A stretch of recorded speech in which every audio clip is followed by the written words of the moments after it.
Antes de empezar el capítulo 6 de nuestra primera temporada Fobias, recuerda suscribirte para enterarte de nuevas publicaciones. Síguenos en Instagram y TikTok @elcajonenelático para escuchar más relatos cortos que no subimos en plataformas como esta. Y como siempre, muchas gracias. La vida es concebida en el vientre materno. Visto de manera objetiva, es un lugar seguro para nuestro yo primitivo. No obstante, una vez que conocemos la libertad, no soportamos el encierro ni la restricción de movimiento. Esto no es exclusivo en seres humanos. Cualquier animal con conciencia de su entorno y corporalidad rechaza la limitación del espacio y el movimiento, porque la ausencia de estos puede tener consecuencias terribles no solo en la salud física, sino también mental. Considerando esto, resulta bastante absurdo nuestro hábito como especie de encerrar a las aves en jaulas y condenar a los perros a una cadena. Muchos de estos animales terminan quitándose la vida cuando no lo soportan, y aquellos que sobreviven desarrollan complejos importantes. Tal y como sucede en los humanos tras una experiencia traumática. Les sorprendería lo terriblemente fácil que es que un ascensor se transforme en una cárcel, que un viaje en auto resulte asfixiante, o que permanecer demasiado tiempo en una habitación pequeña se transforme en una pesadilla. A esto se le conoce como claustrofobia. Nuestra historia comienza con un ave que intentó volar. Agos se arrojó de un 21º piso. Su cuerpo quedó en tan mal estado que hubo que velarlo con el ataúd cerrado. Cuando Tristán se enteró de lo sucedido por boca de Adelmo, no lloró, solo tomó asiento por horas. Todos lo dejaron a solas. Una parte de él había muerto.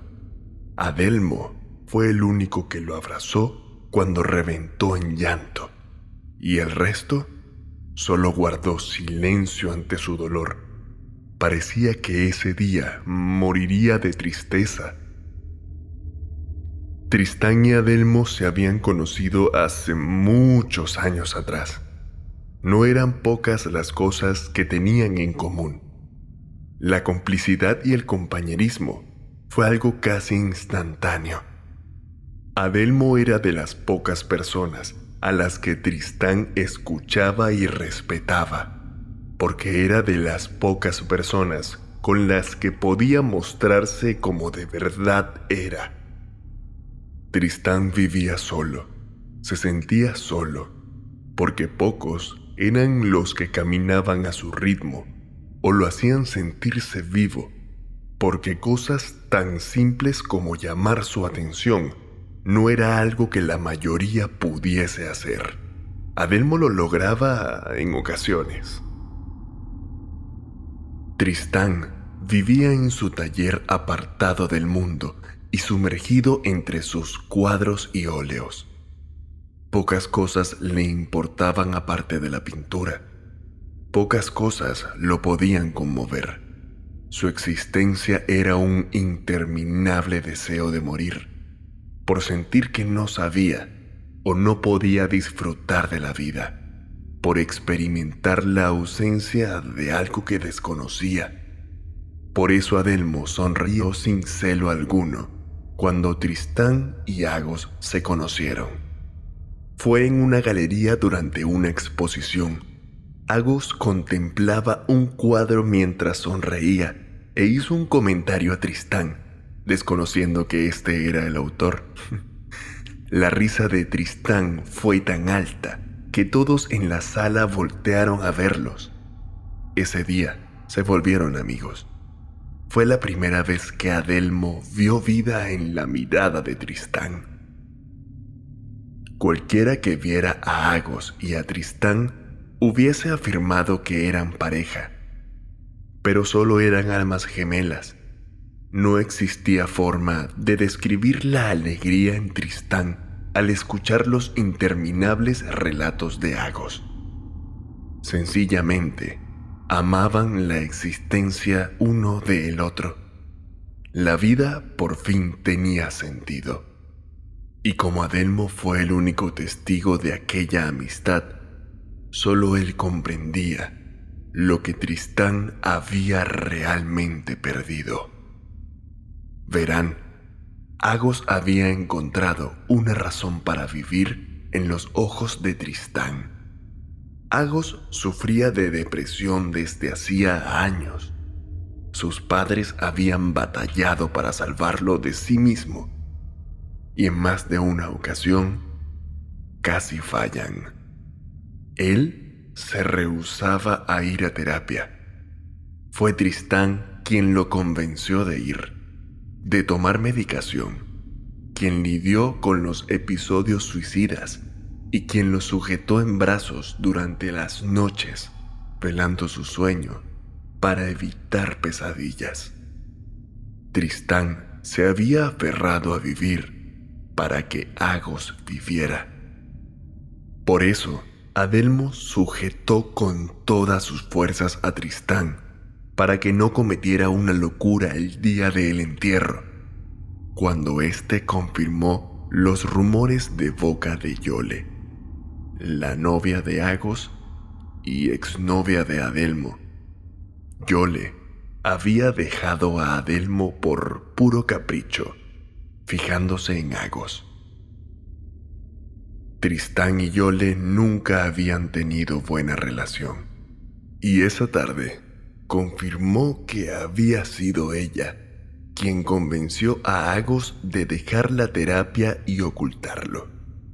Sus palabras exactas serían: él nunca necesitó eso, como tampoco nunca te necesitó. Yole era una mujer testaruda y posesiva. Ella odiaba todo lo que viniese de Tristán. Aquella noche, Adelmo presenció cómo Tristán sucumbió al dolor en su taller, destruyendo todas sus pinturas que eran para él el trabajo de su vida. Adelmo solo intervino cuando Tristán casi destruye el más pequeño de todos los cuadros, uno en donde había un hombre de espalda, sentado en una jaula a oscuras. Tristán lo había pintado para Agos, porque esa era la manera en que se sentía justo antes de conocerlo. Adelmo pensó que Tristán no llegaría al amanecer. A la mañana siguiente, para sorpresa de Adelmo, Tristán seguía vivo.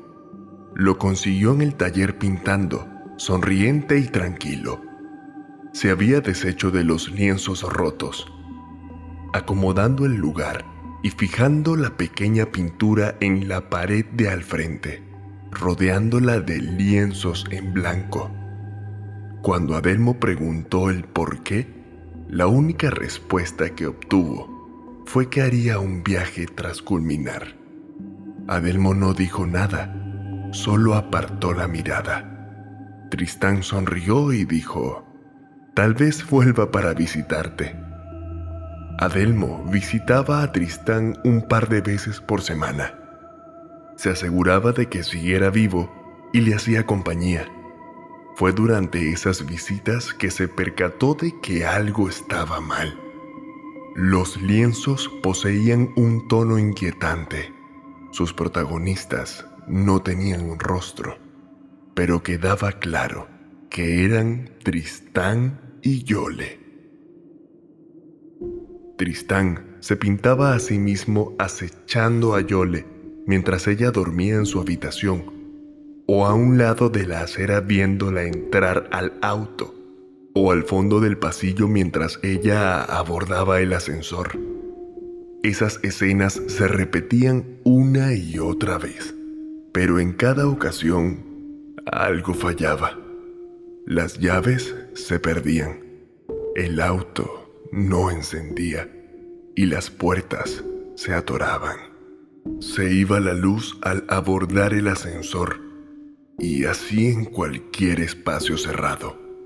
Eran pequeñas coincidencias. Al principio, la Yole de las pinturas parecía tomarlo con serenidad, pero a medida que todo avanzaba, aquellos episodios repetitivos comenzaban a volverse más críticos. Tal vez el teléfono funcionaba para pedir ayuda. Tal vez podía salir por la ventana del auto. O alguien la socorría en el ascensor. Pero esto fue dejando de pasar, y todo lo que podía salir mal, salía mal y empeoraba. Nada de aquello debería haber preocupado a Delmo. Después de todo, las pinturas de Tristán nunca se caracterizaron por tener temas convencionales o fáciles de digerir. Aparte, no existe crimen en que un artista retrate sus fantasías más siniestras. El problema era que aquella gran película hecha en cuadros estaba sucediendo con gran exactitud. Había llegado a los oídos de Adelmo por conocidos en común que Yole, en los últimos meses, comenzó a sufrir episodios nerviosos y que se negaba a estar en espacios cerrados. Yole afirmaba que el espíritu de la desgracia la perseguía. Sus amigos la socorrieron muchas veces, sacándola de encierros que al principio juraron eran accidentes, pero que poco a poco comenzaron a resultar sospechosos.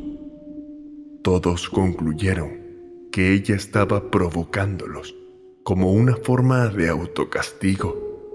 Las razones se conocían. Le sugirieron ir a terapia, pero ella se negó, porque no estaba loca. ¿Cierto? Pero, ¿de qué clase de situaciones estamos hablando? ¿A qué punto había escalado todo? Las coincidencias en su vida comenzaron a ser demasiadas, al punto de convertir los lugares seguros y habituales en pesadillas. La sola idea de dormir en su casa o en su propia habitación resultaba más que espeluznante. Era casi una tortura.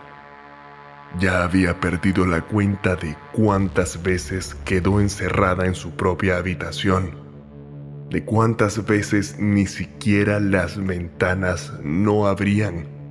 El teléfono y el internet fallaban, sometiéndola a una ausencia y encierro involuntario, en el cual sufrió privación del alimento y el sueño.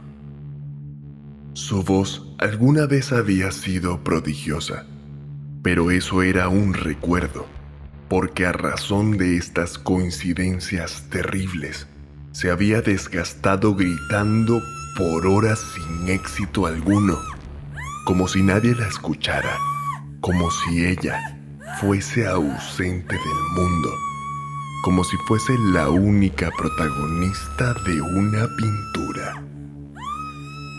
Eventualmente, para su suerte, algún vecino terminaba escuchándola y los bomberos acudían al rescate. Misteriosamente, las llaves aparecían, la señal volvía y puertas y ventanas funcionaban adecuadamente. Creo que no hace falta explicar la opinión que se fue formando acerca de ella. El desespero de Yole para evitar el encierro fue tal que desmontó las puertas de su hogar y dormía con las llaves atadas a su mano. Para su desgracia, despertaría atada por sábanas a su propia cama, imposibilitada hasta para poder gritar. Ese evento fue el punto de quiebre para su salud mental. Ella abandonó su hogar. La vieron marchándose por las escaleras para evitar el mismo ascensor en el cual tantas veces quedó confinada. Comenzó a vagar por las calles, temerosa de volver. En su cabeza, la mejor opción era dormir a la intemperie, a la vista de todos. Allí nadie podría hacerle nada, ¿no? Pero estaba equivocada, porque en cada ocasión que conciliaba el sueño, ella despertaba dentro de alguna alcantarilla, alguna caseta telefónica sellada o algún tanque de agua abandonado. Y en esos casos, gritar le servía de poco o nada a su ya maltratada voz. Llegó a pasar hasta día y medio encerrada en espacios diminutos, con hambre y sed, con calor y frío, obligada a dormir sobre su propio excremento. Dormir dejó de ser una opción, porque sabía que, si sucumbía al sueño, la pesadilla se repetiría con mayor fuerza. Comenzó a usar sustancias, pero para ello necesitaba dinero, así que comenzó a prostituirse. Claro que no fue fácil, porque incluso para ello necesitaba privacidad, y la sola idea de un cuarto de hotel o el interior de un auto le causaba espanto. Por eso terminó siendo fornicada en plena vía pública o en algún callejón miserable por unos pocos billetes. Hubo quien quiso ayudarla, pero las cosas no terminaron bien. Ella solía marcharse del refugio que le brindaban, o eso pensaron ellos. Eventualmente, cansados de buscarla por la calle, cansados de rescatarla de lugares imposibles, cansados de su negación a la terapia y de sus afirmaciones imposibles sobre ese algo invisible que la atacaba, fue abandonada. Pero aparte de todos los rumores, que coincidían de manera terrible y espeluznante con cada lienzo, Adelmo percibió algo realmente alarmante. El hombre de la pequeña pintura, aquel que estaba en la jaula, había desaparecido desde aquella mañana en que Tristán lo recibió sonriente. La jaula estaba abierta. Los meses pasaron y Adelmo solo dejó que Tristán pintara. La noche que el último cuadro estaría listo, Adelmo y Tristán se despidieron. Ninguno dijo nada, pero ambos sabían lo que sucedería. Adelmo retornó a la noche siguiente, consiguiendo un taller vacío y desolado. Todas las pinturas habían desaparecido. Todas, excepto aquel pequeño cuadro que ahora era un gran cuadro que iba del techo al piso. La pintura, en esencia, era la misma, solo que tenía 3 pequeños cambios. El primero, el hombre de la jaula había vuelto y estaba dentro de ella. El segundo, Yole estaba dentro de la jaula, intentando huir de las manos de aquel ser sin rostro que la arrastraba a la oscuridad de la jaula. Y tercero, Tristán observaba de pie y sonriente la escena de su eterna venganza. Adelmo no pudo evitar reírse hasta que le doliera el estómago y las lágrimas se le derramaran. Tras calmarse, se acercó a la pintura tocándola y dijo: «Te advertí que no lo hicieras molestar. Debiste quedarte conmigo».